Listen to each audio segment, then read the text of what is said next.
So if Hillary Clinton had won the White House, would you have recommended that she fire FBI Director James Comey? Well, let me tell you something.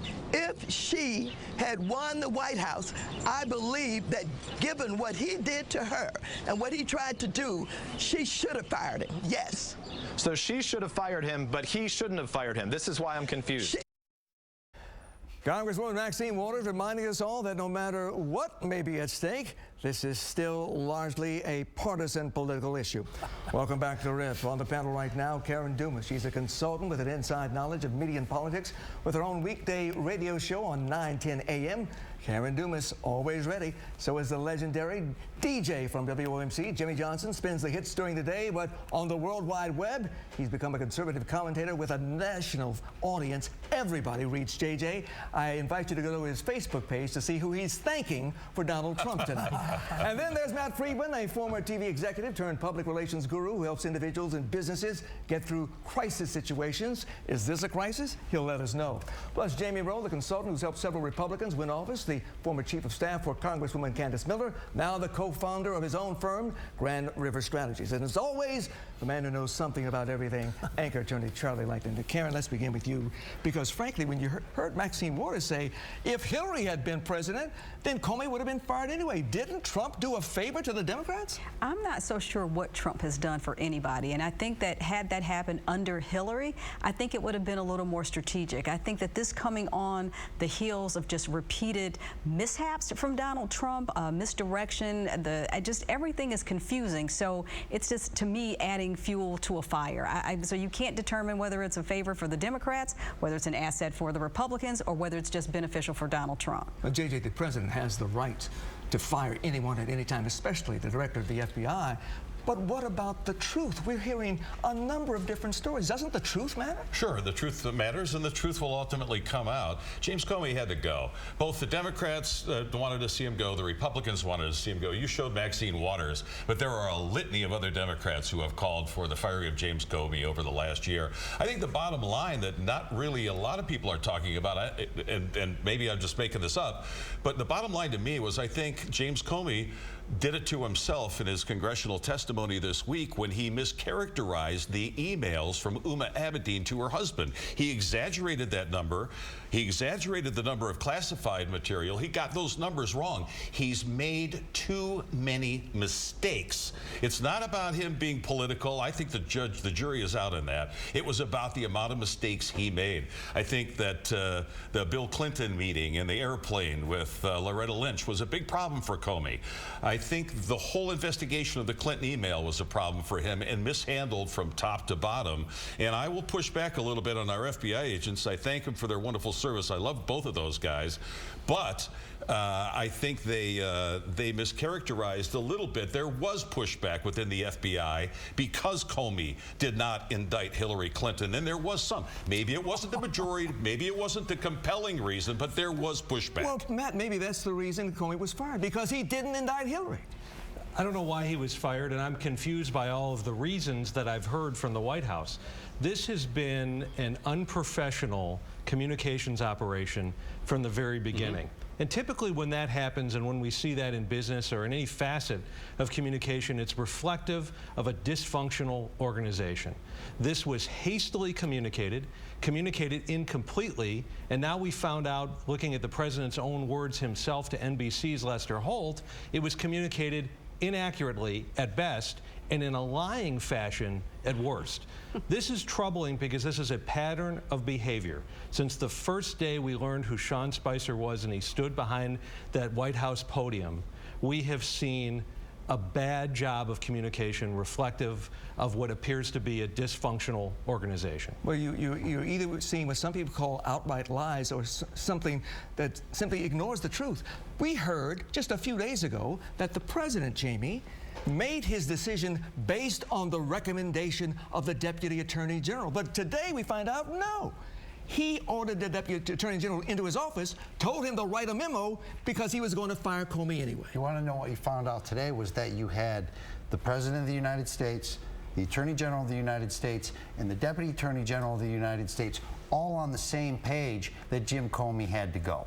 they were all on the same page that Jim Comey had to go. There was no pressure him the Deputy Attorney General to do it. Then why why put out a story that the president based his decision on a memo when that was not They true? miscommunicated how they miscommunicated how the communication effort could have been better from the get-go. But let me tell you what the president's facing every day. You look at the press reports this morning. What were they all saying? They were all saying that, oh, Jim Comey had asked the Deputy Attorney General for more money, and when he asked for more money because the noose was tightening, he was fired. Well, then you had the acting FBI director went in to testify before Congress today and said, well, no, that's just simply not true. Right. The press will find something every day. They are so focused on process and trying to trip this administration up. And the president's not a politician. The president is a businessman who went to Washington to drain the swamp. I worked in that swamp for 13 years. I saw the alligators and the snakes that slither through it, and it doesn't want to be drained, and it will resist being drained at all costs. But isn't this the problem with politics and the FBI? This guy shouldn't be making any kind of statements. No. Listen, the guy's in for 10 years. Let him do his job. You start problem when you start making statements. And listen, I think the Hillary Clinton investigation was bad. That it skewed the election. Yes, talking about it. Come on, that's not right. This whole thing, he's made some mistakes. But the problem is the mistakes are coming when he starts talking. Have the guy shut up. Just do his job and don't call and don't say these kind of things. That's the problem here. There's no confidence, there's a lack of confidence now in the FBI, and that's a problem. The next guy who's going to take this person who's going to take this over has got to make confidence in the FBI. How do you do that, Karen? But it's a lack of confidence in this administration. I mean, I think we're focusing on the minutia of the politics of this, but this is part of the bigger picture. I mean, you've got an administration and a president that, one, cannot communicate.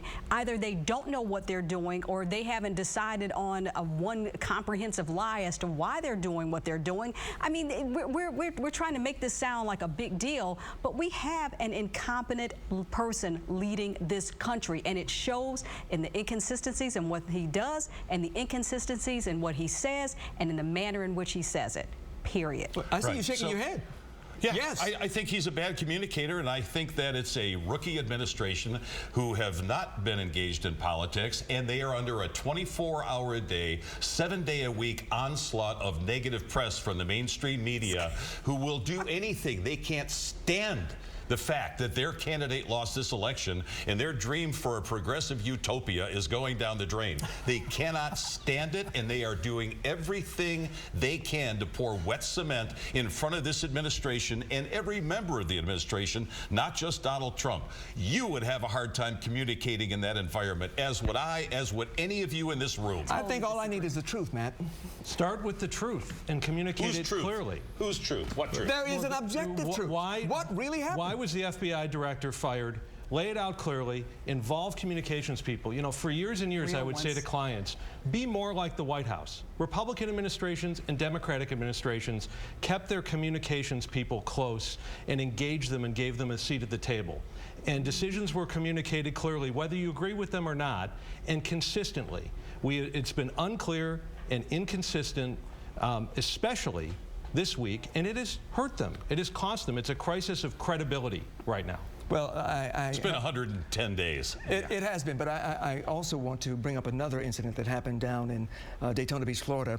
New Education Secretary Betsy DeVos goes down to speak to Bethune-Cookman College, to the graduating class there, and she is greeted with boos, with heckled almost off the stage. She delivers her speech, but it was a terrible moment for both her and for the college as well. Why was she there?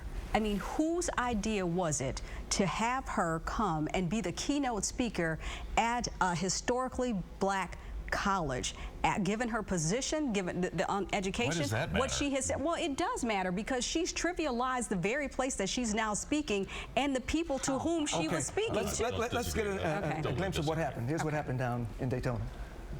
As I said, I'm very grateful for the opportunity to be with you today. Now, one of the reasons they were upset, of course, many of them didn't vote for Donald Trump, but they were upset by her previous comments that called historically black colleges pioneers as schools of choice. not realizing that they were only schools of choice because of segregation.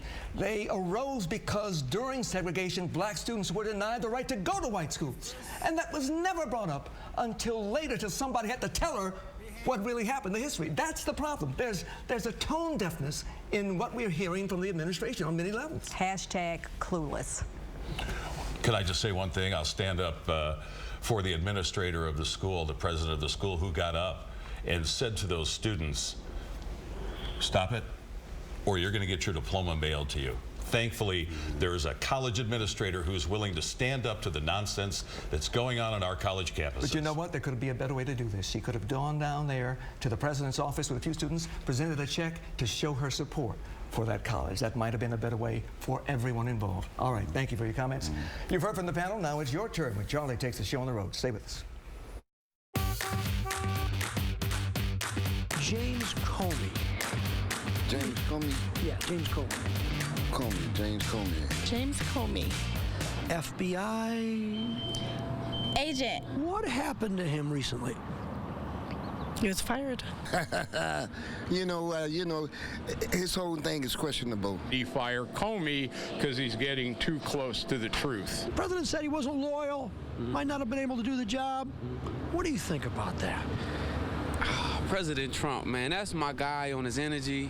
The timing is a little suspicious. There's an investigation going on right now that some people say Russia influenced our presidential election. Do you think that Russia did?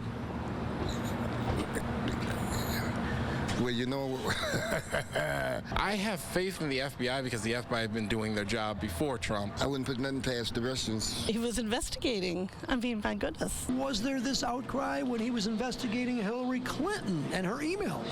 No, and I think that was a brilliant political move on the part of the Republicans. Email? What's email? We needed Miss Hillary in the White House. They elected him, and so we got to deal with him. All right, here's what you are saying tonight. Ramon, when someone has dirt on you, you don't fire them, you publicly promote them. Next, Mark, I'm confused. Trump supporters are happy. 2 weeks ago, Hillary supporters would have been happy. And this next one here, he fired him because everything he touched was a massive, sketchy mess. Also here, Mr. Gary, Comey will be talking real soon. Watch, he knows something. And finally, Bruce, I trust K-Rod more than Trump. Huel? All right, Charlie. For the viewers, that gets to our final comments now from our panelists. Matt, what do you think? Well, I'm in the communications business. I'm biased, but communications is not a yeah, but. Communications is vital. It's the way that our government communicates and is supposed to let us know about what they're doing. So I don't want to hear anybody saying, everything's fine, but they got to fix communication. These are part and parcel to sound government. Jimmy? Don't disagree with the communication aspect, and I will fully admit that we don't do that well. Our administration doesn't do that well. Ancillary point, though, back to Betsy DeVos and the Department of Education. It didn't come up in our conversation tonight.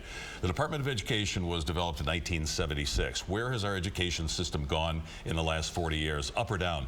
Do you know how much we spend on the Department of Education every year? $67 billion annually for the Department of Education. It's time for it to be dismantled, and hopefully that's what Betsy's there to do. Karen? At some point, common sense will trump, no pun intended, political loyalty. And we'll start to see and admit this administration for what it really is. Jamie? Yeah, one thing I think you found in the hearing today in the Intelligence Committee is the FBI is moving forward with this investigation, the Russia investigation, which I have no fear of, because if you read page 395 of the book Shattered, you will find that the whole Russia thing was developed by the Hillary campaign team as an excuse for how they lost the election. Read page 395 of Shattered. Well, hopefully the truth will come out, either here tonight or with the testimony of James Comey later. We thank you for your comments and your insights. We thank you for watching. That's it for this edition of Let It Rip.